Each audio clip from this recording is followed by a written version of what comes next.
నమస్తే అందరికీ, నేను మీ రాధికని. సమ్మక్క సారక్క చరిత్ర గురించి ఈ వీడియోలో తెలుపుతా. సమ్మక్క సారలమ్మ అసలు కథ ఏంటిది, కుంకుమ బర్ణులని ఎందుకు కొలుస్తారు అన్నది తెలుసుకుందాం. పూర్వం కోయదొరలు వేట కోసం అడవికి వెళ్ళిన సందర్భంలో అక్కడ వారికి పెద్ద పులుల కాపల మధ్య ఒక పసిపాప కనిపించింది. ఆ పాపను కోయదొరలు గూడారానికి తీసుకెళ్ళి దాచారు. పాప గూడానికి వచ్చినప్పటి నుంచి అన్నీ శుభాలే జరగడంతో కొండదేవతే ఆ రూపంలో ఉందని నమ్మారు. మాఘశుద్ధ పౌర్ణమి రోజు ఆ పాపకి సమ్మక్క అని నామకరణ చేశారు. సమ్మక్క ఆ ప్రాంతపు కోయ చక్రవర్తి మేడరాజు పెంచి పెద్ద చేశాడు. క్రీస్తు శకం 1260 నుంచి 1320 కాలంలో, అంటే కాకతీయుల ఏలుబడిలో ఇప్పటి జగిత్యాల జిల్లా ప్రాంతంలోని పొలవాసు గిరిజన దొర మేడరాజు పాలిస్తూ ఉండేవాడు. ఇతను తన మేనల్లుడు మేడార పాలకుడైన పగిడిగిద్ద రాజుకిచ్చి వివాహం చేశాడు సమ్మక్కకి. సమ్మక్క పగిడిగిద్ద రాజు దంపతులకు సారలమ్మ, నాగులమ్మ, జంపన్న ముగ్గురు సంతానం కలిగారు. మేడారాన్ని పాలిస్తున్న పగిడిగిద్దరాజు కాకతీయుల సామంతుడు. ఆ రోజుల్లో కరువు కాటకాల కారణంగా కొన్నేళ్ల పాటు ప్రజలు శిస్తు కట్టలేదు. కాకతీయుల సామంతునిగా ఉంటూ శిస్తు కట్టకపోవడం, తన మామ మేడరాజుకు ఆశ్రమం కల్పించడం కోయ గిరిజనులో విప్లవ భావాలు నూరిపోసి రాజాధికారాన్ని ధిక్కరిస్తున్నాడనే ఆరోపణలతో కాకతీయ సామ్రాజ్యనేత ప్రతాపరుద్రుడు పగిడిగిద్దరాజుపై సమరశంఖం పూరించాడు.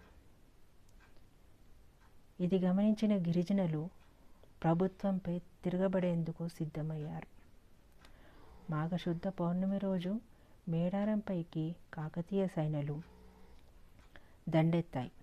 ఈ క్రమంలో ములుగు జిల్లా లక్కవరం సరస్సు వద్ద గిరిజనులకు కాకతీయ సైన్యాలకు మధ్య యుద్ధం జరిగింది. ఈ క్రమంలో సాంప్రదాయ ఆయుధాలతో పగిడిగిద్దరాజు, సారలమ్మ, నాగులమ్మ, జంపన్న, సమ్మక్క పగిడిగిద్దరాజుల అల్లుడు గోవిందరాజులు విరోచితంగా పోరాటం చేశారు. కానీ కాకతీయ సేనల దాటికి తట్టుకోలేక మేడరాజు, పగిడిగిద్దరాజు, సారలమ్మ, నాగులమ్మ, గోవిందరాజులు యుద్ధంలో మరణించారు. వారి మరణ వార్త విన్న జంపన్న అవమానాన్ని తట్టుకోలేక అక్కడ సంపెంగ వాగులో దూకి ఆత్మహత్య చేసుకున్నాడు. అప్పటి నుంచి సంపెంగ వాగును జంపన్న వాగుగా పిలుస్తారని చరిత్రకారులు చెబుతారు. తన కుటుంబం మరణించిందన్న వార్త విన్న సమ్మక్క యుద్ధ రంగానికి వచ్చి కాకతీయ సైనికులపై విరుచుకుపడింది. విరోచితంగా పోరాటం సాగిస్తుంది. ఆమె వీరత్వం చూసి ప్రతాపరుద్రుడు ఆశ్చర్యపోతాడు. కానీ ఒక కాకతీయ సైనికుడు దొంగచాటుగా సమ్మక్కను బెల్లంతో వెన్నుపోటు పొడుస్తాడు. ఆ గాయాలతోనే మేడార గ్రామానికి ఈశాన్యంలో ఉన్న చిలకల గుట్టకు వెళ్ళి ఆమె అదృశ్యమైపోయిందని చెబుతారు. ఆ తర్వాత చెట్టు కింద ఒక పుట్ట దగ్గర కుంకుమ బర్ణిగా కనిపించిందంట. ఆ తర్వాత తప్పు తెలుసుకున్న ప్రతాపరుద్రుడు సమ్మక్క భక్తుడుగా మారిపోతాడు. కొంతకాలానికి ప్రతాపరుద్రుడు కోయరాజులు కట్టవలసిన కప్పాన్ని రద్దు చేసి సమ్మక్క భక్తుడై కానుకలు సమర్పించాడు.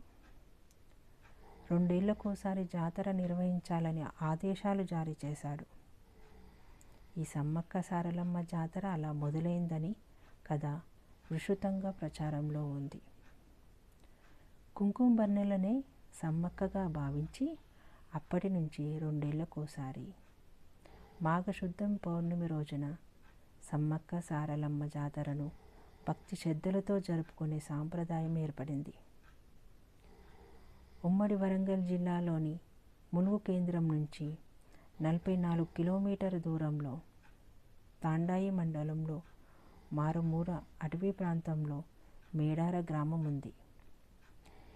ఈ దట్టమైన అడవుల కొండల మధ్యనే సమ్మక్క సారలమ్మలు కొలువై ఉన్నారు.